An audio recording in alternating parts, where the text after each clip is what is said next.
Hi everyone, I'm very happy to be here today. First of all, for the opportunity to listen to all these presentations we have had. I actually hoped I would pick up a word or two for Dansk as a result. And secondly, for being able to speak to you today about subtitling at the European Parliament, a rather recent activity that was created as an internal service in 2020 within the Directorate General for Translation. The title of my presentation is How the European Parliament has adapted to the need for subtitling. But before we delve into the how, the very first word of my title, I would like to talk to you briefly about the why. Not the why of why is there a reptile, a chameleon on screen. There is a reason related to subtitling, and you can ask me about it afterwards, but why the need for subtitling? So, chapter 1 of my presentation, why? The why, as I said, is lacking in the phrase the need for subtitling. Why need? Who has created such a need? Is it the European citizens? Is it the viewers? Is it the supply driven by demand? Or is it the European Parliament? That is, the content providers. Is it the demand fueled by supply? Well, the answer is neither, because the need is outside the usual demand-supply logic. The need is to keep the two sides, the European citizens and the European Parliament, in dialogue, facing each other, communicating, engaging, and together creating wondrous things. As an institution, to keep on top of communication, we need to stay relevant, engaging, and accessible. In our world of changing habits, communication via text is simply no longer enough. As Louise Weiss, a lifelong champion of European values, once said, "Let us beware of becoming the classical image of ourselves." Redoutons de devenir les classiques de nous-mêmes. L'histoire avance, les conjonctures se renouvellent. Ce qui était impossible hier sera possible demain. This was a small excerpt from the speech that Louise Weiss delivered at the inaugural session of the first directly elected European Parliament back in 1979. But her words still resonate today. History does move on. Trends do change. What was impossible yesterday, and here I change her words a bit, is already possible today. We have thus created a new service to tap into this world of possibilities and opportunities of today, to sync with the changing times, to speak through video, to be there, at your phone, at the tap of a finger. We want to reach as many Europeans as possible, those who prefer video communication, those who may need content in their language, those who may speak the language but may be in a noisy environment, and also and especially those who may not be able to hear us otherwise. SDH, or subtitles for the deaf and hard of hearing, are of a particular importance to us. All in all, that is our why. Chapter 2, the what. After a why not see some more examples of our work? I have chosen 3 video extracts for you. I always find that it's better to talk about the how after you have had a little taste of the what. First, let's have a look at the Danish Member of Parliament, MEP in short, Christel Schelde-Muse. The MEP speaks on the relevance of Digital Services Act, or DSA, which aims to create a safer digital space. All members of Parliament are allowed to speak in their mother tongue, and their statements can be subtitled into any other language of the EU. This video is in Danish, and I will play part of it with the English subtitles. And I switched it off.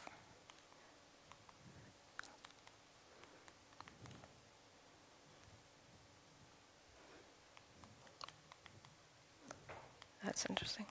Med det er sagen, tager vi et grundlæggende opgør med det vilde vesten, som det digitale har udviklet sig til. I alt for lang tid har ulovlige produkter og indhold spredt sig online.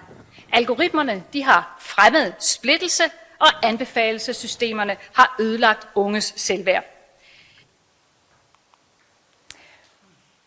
We have subtitled plenary statements by various members of the Parliament over the last 3 years, and we have also subtitled speeches by Parliament's presidents, including David Sassoli and Roberta Metsola.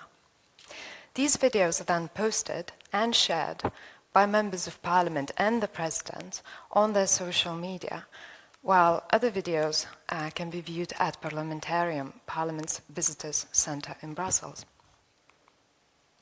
Now let's have a look at another video.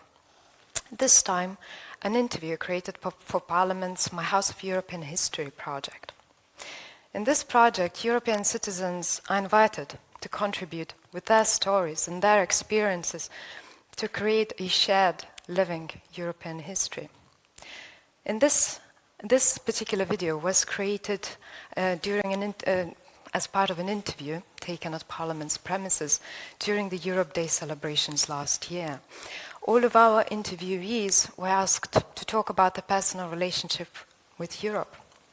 In this video, our interviewee, a journalist and teacher from Belgium, explains the importance of multilingualism in his life. This time, we'll have the Danish subtitles. Ik word eigenlijk in elke taal ergens iemand anders, omdat je een stuk door jezelf woorden toe te eigenen en met mensen te spreken en zo, ja, ook de toonzetting, de klemtonen van wat je met je lichaam doet, hoe je dingen uitspreekt, je wordt altijd weer een klein beetje iemand anders in mijn gevoel. En niet fundamenteel, maar als je door een Franse of een Portugees of een Duitse bril naar de realiteit kijkt, dan zie je toch altijd weer kleine nuances. Vandaar dat ik het ook zo belangrijk vind om de pers te lezen in verschillende talen. Een beetje in het Frans, een beetje in het Duits, een beetje in het Engels. Je krijgt altijd andere perspectieven. En dat helpt mij vooruit, ook als burger. En ook in wat ik aan mijn leerlingen meegeef op school. This was a small excerpt from a larger video.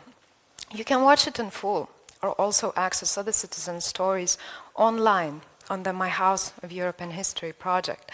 Last but not least, we also invite you to help us create Europe's history by contributing with your own stories. As my last example, I have chosen the Danish subtitles for President Volodymyr Zelensky's address to the European Parliament, which he gave when Russia invaded Ukraine last year.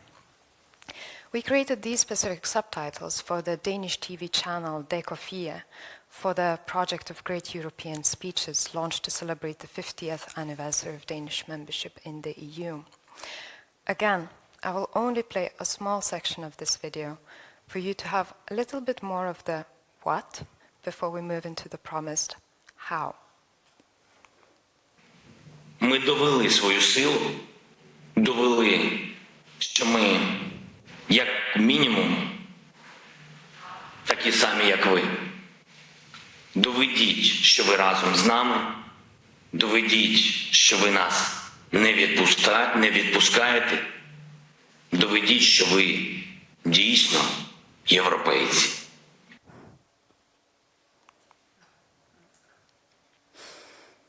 So as you can see, the content that we subtitle varies. I played you a plenary speech by a Danish member of parliament, a citizen story, and an important address by the President of Ukraine.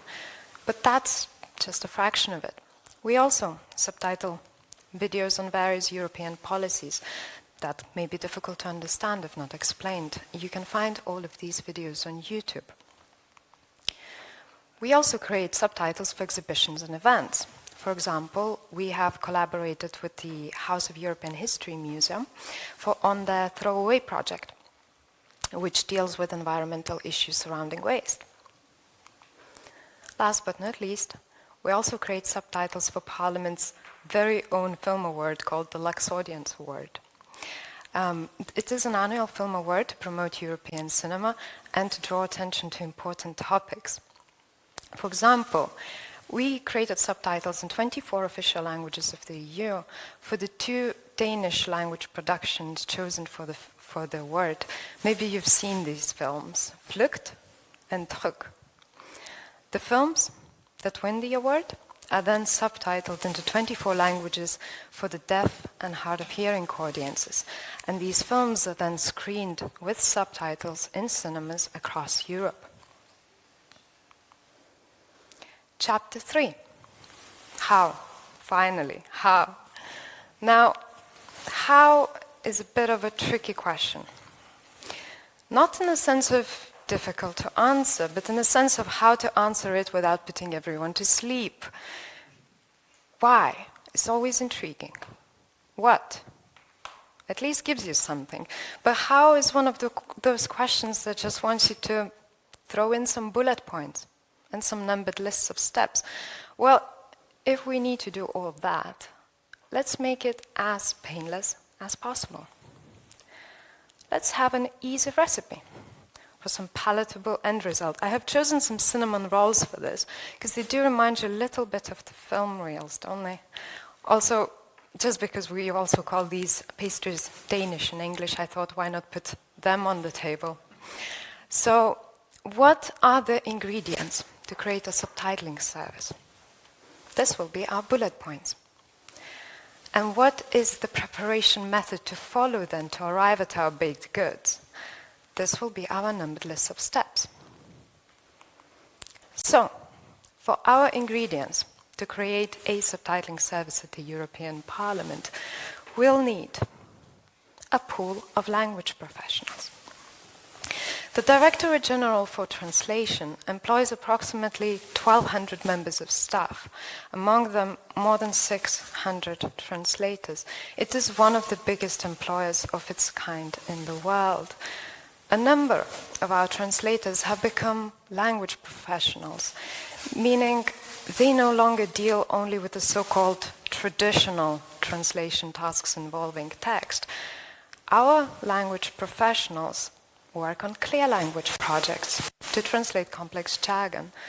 They do radio news, and they create subtitles for videos. Then we'll also need a handful of subtitling educators. To kickstart our journey into subtitling, we hired external educators to teach our pool of language professionals how to subtitle.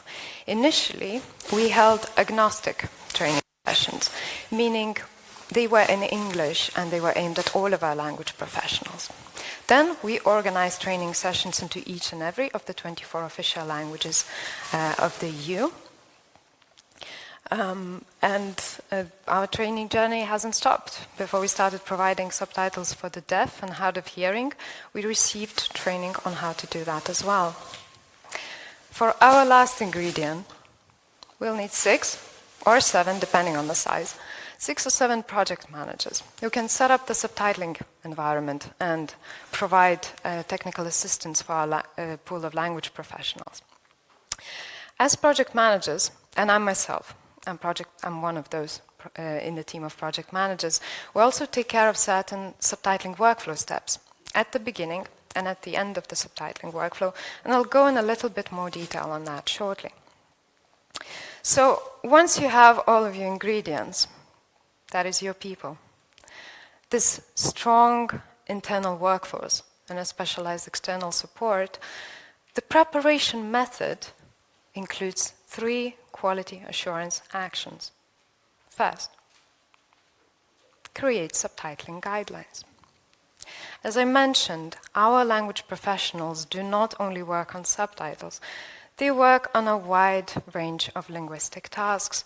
Therefore, it would be easy for them to mix things up and create subtitles that vary from video to video. Also, the more linguists there are for a language, the more difficult it becomes to ensure the same approach to video translation. Guidelines are a way to establish such an approach, provide consistency and continuity. We created subtitling guidelines for all 24 official languages of the EU, and for Danish, for example, they cover things like text editing, line breaking, or as simple as use of continuation hyphens for use of continuation punctuation, hyphens as continuation punctuation. The second quality assurance action is set up a subtitling workflow, meaning what sort of steps you need to make to create subtitles. The basic workflow for our day-to-day projects includes the creation of the template by project managers, followed by 2 linguistic steps, subtitling and revision, and a technical check. What is a template, you may ask? Well, a template is like a shell where you can insert your translations. It provides text to translate, timing to adhere to, and some further guidance on the meaning of words in certain subtitles. Our language professionals then work from the videos and the templates to create subtitles in their language. And they work in tandems, meaning they can bounce the subtitle file between them back and forth as many times as needed until they're happy with the result. Afterwards, the file goes to the project managers, and after a technical check, the workflow comes to an end. Depending on the project's needs, the workflow could be both expanded or reduced. For example, for bigger projects like the previously mentioned Lux Audience Award, we may involve a 3rd linguist in the workflow. And for smaller projects where, for example, only 1 target language is needed, we would not be creating a template. We would be translating directly from the video. And the last quality assurance action is provide a communication forum where subtitlers could interact on subtitling matters. Our communication forums come in various forms. For example, for smaller projects, we enable communication via an online project-specific forum where subtitlers could ask questions about specific subtitles and then get answers from both project managers and the other linguists. For bigger projects, like the previously mentioned Lux Audience Award, we hold 2 what we call collations, that is, meetings, to discuss the films before and then while the translation is taking place. During the first session, members of the film's language community give a presentation to all of the other colleagues. They put the film in the context, they explore its themes, they describe the language. Then midway through the project, we have a second collation, during which the subtitlers can raise questions about the subtitles they may have found unclear. Such a practice is quite rare in the subtitling industry, where subtitlers tend to work in isolation and do not really have whom to turn to in case of a linguistic or cultural challenge. We believe that collaboration between linguists is key to ensuring good translation quality, especially when is working via a pivot language. And then comes practice. The more videos you subtitle, the more you want to improve, the more you explore the subject, and the more adept you become at doing it. You receive feedback from your colleagues. You train other colleagues with the skills that you acquired. There is sugar to put in the recipe, which is the ability to be open-minded, flexible, willing to learn. But there's also salt that's necessary, which is a recognition that mistakes will be made on the way, and that not every cinnamon roll that you bake will be equally palatable. Chapter 4. We're coming to the end, hence the ellipsis, hence the suspense. We looked at the why, the what, and the how in Parliament's adaptation to the need for subtitling. We learned about the ingredients you need to create a subtitling service and the preparation method to follow. Let's conclude by opening the oven where our cinnamon rolls, where our subtitles have been baking, to see whether they really are a window to a wider world, as the title of today's event would suggest.